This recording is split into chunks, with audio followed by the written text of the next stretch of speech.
I brought you in here, my assistant, to tell you what I have discovered.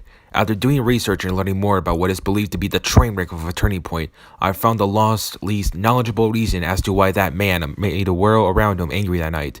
An old book I used to read all the time has spoken of legends of a boy reincarnated from a right-minded warrior from the past.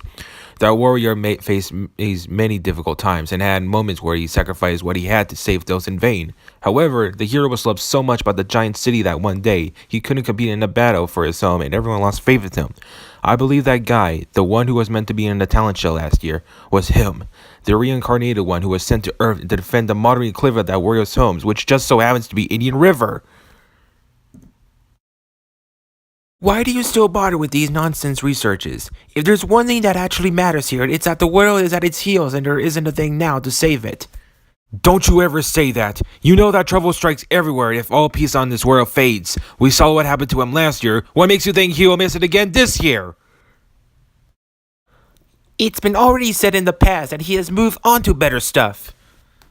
Bullshit. I know deep down that he didn't drop the bucket list for that. I know he still has energy in him. I know about the others in his school getting more spotlight and all that, but the point I'm making is that there is a philosophy, a belief that if he fails to appear again, all hope is lost. Indian River will never be the same again. That is why we need to find him and give him the news. He was a hero, not. He is a hero forever until the end of time.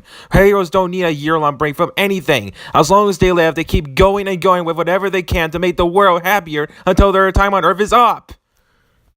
You have a lot of stiff words, Professor. Don't call me Professor, Madeline. Not anymore. Refer to me as a believer. It's not just the school he'll be entering the show this year for. It's for the world as well. May 4th is Judgment Day, and in the end of the show alone will determine Indian River's fate. It's all in his hands, like in the book. The reincarnated warrior found somewhere has only one goal: to improve over his predecessor.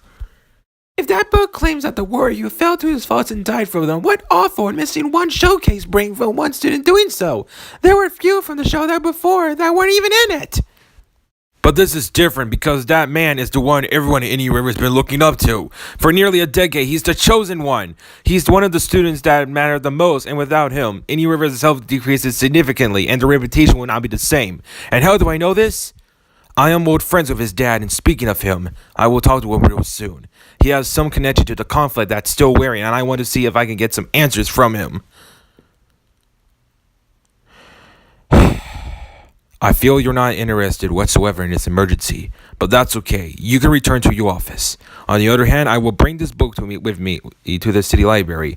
Perhaps the librarian can assist me in understanding more deep secrets. Until then, sayonara. Professor, man, people are getting weird nowadays.